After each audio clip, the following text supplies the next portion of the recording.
France Bouge, Marc Vréco. On aime revenir sur l'histoire d'une marque, d'une entreprise ou d'un événement qui traverse les années et qui sont toujours là en France. Alors aujourd'hui, nous sommes en direct du Mans.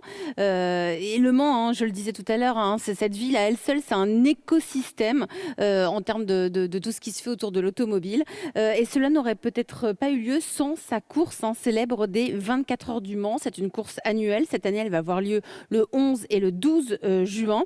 Elle est l'une des 3 courses les plus prestigieuses au monde avec le Grand Prix de Monaco et les 500 miles d'Indianapolis. Alors, elle est, on peut le dire, la vigie de l'innovation automobile à travers le sport et on va en parler avec vous, Fabrice Bourrigaud. Bonjour. Bonjour. Bienvenue dans la France Bouge. Vous êtes le directeur culture et héritage de l'Automobile Club de l'Ouest. Alors, vous allez me dire, mais enfin, vous les auditeurs, mais quel rapport entre les 24 heures du Mans et l'Automobile Club de l'Ouest? Mais oui, mais c'est l'Automobile Club qui organise les 24 heures du Mans. Exactement. C'était une association de loi de 1901, un club qui a cru et qui croit toujours que le déplacement individuel et l'automobile est un facteur de progrès et utile pour le déplacement des familles, de tout à chacun. Donc, cette idée des 24 heures du Mans, c'était de passer à travers le sport et l'exigence de la compétition et la performance, de démontrer des savoir-faire, d'éprouver les savoir-faire des constructeurs et d'aider bien évidemment derrière à l'amélioration de ces savoir-faire dans la voiture de Monsieur Tout-le-Monde. Mais c'est ça les améliorations, parce que vous suivez l'évolution de la voiture. Tout commence en 1906,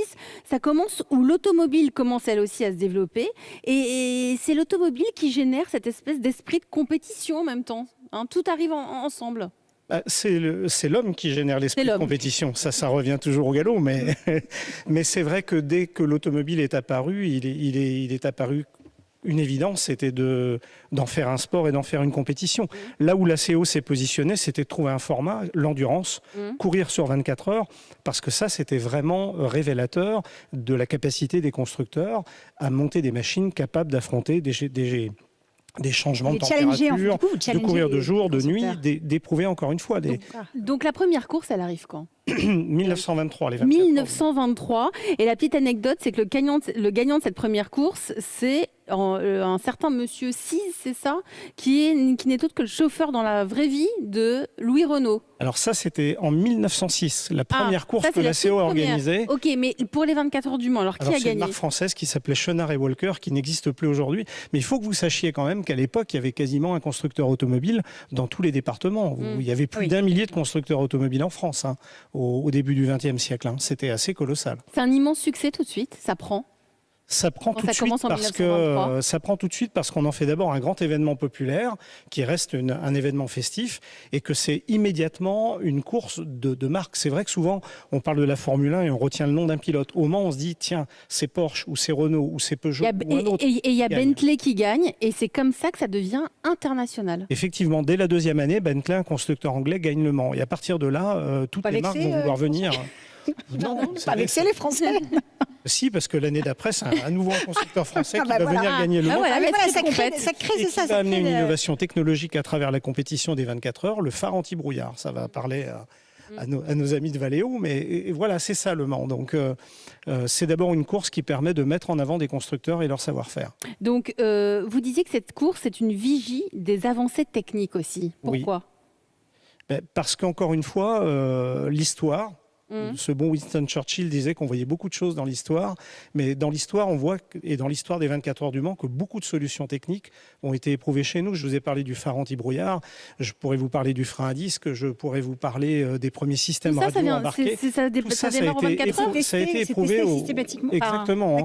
La technologie du moteur rotatif, l'arrivée de la traction avant, vous parliez tout à l'heure de sauver des vies humaines, voilà une technologie qui a sauvé qui a fiabilisé et rendu beaucoup plus accessible la conduite par un mode de traction avant pour je dirais, la population de tous les jours. Tout ça s'est passé au banc d'essai des 24 heures du Mans et ça n'a fonctionné sur la voiture de Monsieur Tout-le-Monde que si ça a été performant à travers l'exigence de la compétition que représentent les 24 heures du Mans. Fabrice Bourrigaud, pourquoi le Mans ?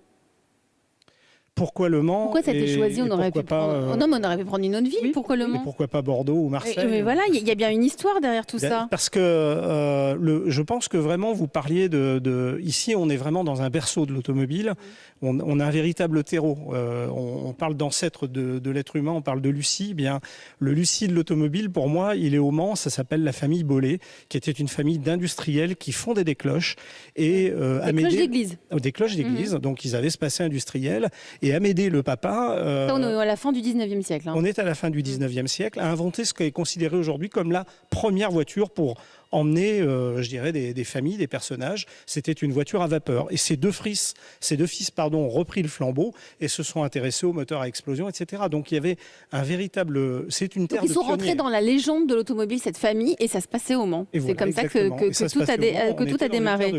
Et c'est comme ça que un certain nombre d'industriels, de décideurs sartois se sont regroupés dans une association, voyant l'intérêt que représentait l'automobile, et bien de créer un club et d'imaginer les compétitions, dont la plus connue est les 24 heures. La prochaine course, c'est la 90e édition qui arrive au mois de juin, les 11 et 12 juin. Ce n'est pas qu'une course de voitures, c'est aussi un rassemblement familial. Il y a quelque chose de culturel autour des 24 heures du Mans. Oui, alors ça reste une grande fête populaire et le format qui fait qu'on vient y passer 2 jours ou 3 jours, il y a un village, on peut y dîner, on va voir la course, il y a des concerts, il y a tout un tas d'animations, on peut tester plein de choses d'ailleurs. Beaucoup de constructeurs qui sont présents sur la piste pour gagner les 24 heures montent des choses dans le village pour je dirais, amuser le public et montrer un petit peu, là encore une fois, ce qu'ils sont capables de faire. Ce circuit mesure 13 km et 626 mètres, c'est l'un des plus longs au monde. Oui, c'est surtout un circuit non permanent. Nous avons un circuit permanent qui s'appelle le circuit Bugatti, en hommage à la grande marque française.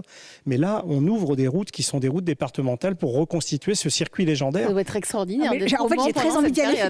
Écoutez, j'ai envie d'y aller en fait. Il faut vivre au moins une fois dans je crois qu'il va falloir. Allez, rendez-vous pris le 11 juin. Merci à vous, Fabrice Bourrigaud. Vous êtes le directeur culture et héritage de l'Automobile Club de l'Ouest. C'est l'Automobile Club de l'Ouest qui organise les fameuses 24 heures du Mans.